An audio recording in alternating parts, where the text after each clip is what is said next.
নমস্কার বন্ধুরা, আপনারা দেখছেন বঙ্গবাংলা আপডেট ইউটিউব চ্যানেল। তো বন্ধুরা, চ্যানেলে নতুন হতে থাকলে চ্যানেলটিকে অবশ্যই সাবস্ক্রাইব করে পাশে থাকা বেল আইকনটি প্রেস করে রাখবেন। ৩২,০০০ শিক্ষক, হাজার হাজার পরিবার, আর তার মধ্যেই লুকিয়ে রয়েছে এমন এক চাঞ্চল্যকর সত্য যা আজ কলকাতা হাইকোর্টের দরজায় বিস্ফোরণ ঘটালো। কে সত্যি বলছে, কে মিথ্যে বলছে? ২৬৯ জন অবৈধ নিয়োগ, নাকি গোটা প্রক্রিয়ায় ছিল দুর্নীতিতে ভরা? আজ হাইকোর্টে কি বললেন বিচারপতি তপব্রত চক্রবর্তী? সত্যি কি ৩২,০০০ চাকরি বাতিল হতে চলেছে, নাকি এক বিরাট ষড়যন্ত্রের মুখোশ খুলে যাচ্ছে ধীরে ধীরে? চলুন আজকের ভিডিওতে জেনে নিই এই মামলার প্রতিটি নতুন তথ্য, চূড়ান্ত যুক্তি আর সেই রায় যা বদলে দিতে পারে পশ্চিমবঙ্গের শিক্ষা ব্যবস্থার ভবিষ্যৎ। আজ ৩২,০০০ প্রাথমিক শিক্ষক মামলায় দুর্নীতির চরম তথ্য পেশ হলো। হাইকোর্টে মামলার সর্বশেষ আপডেট।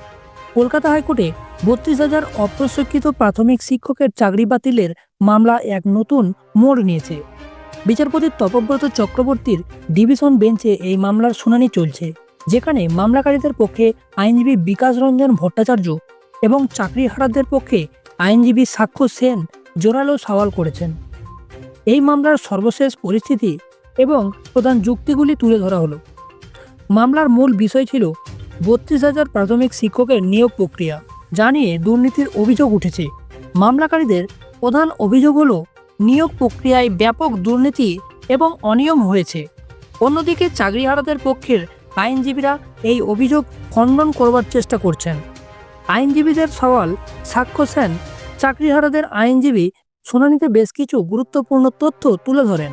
তিনি বলেন যে ৩২,০০০ শিক্ষকের নিয়োগ প্যানেল এবং ২৬৯ জনের অবৈধ নিয়োগের বিষয়টি সম্পূর্ণ আলাদা। ৩২,০০০ জনের নিয়োগ প্রক্রিয়া শেষ হওয়ার পর ২০১৭ সালের নভেম্বর মাসে ওই ২৬৯ জনকে অবৈধভাবে নিয়োগ করা হয়। ২০১৬ সালের ২৬শে সেপ্টেম্বর ৪২,৯৪৯টি পদের জন্য জেলাভিত্তিক নিয়োগ প্রক্রিয়া শুরু হয়েছিল। অপ্রশিক্ষিত প্রার্থীদের নিয়োগের শর্ত ছিল যে ডিএলএড যোগ্য প্রার্থী না থাকলে তবেই তাদের নিয়োগ করা হবে এবং ২ বছরের মধ্যে তাদের প্রশিক্ষণ সম্পূর্ণ করতে হবে।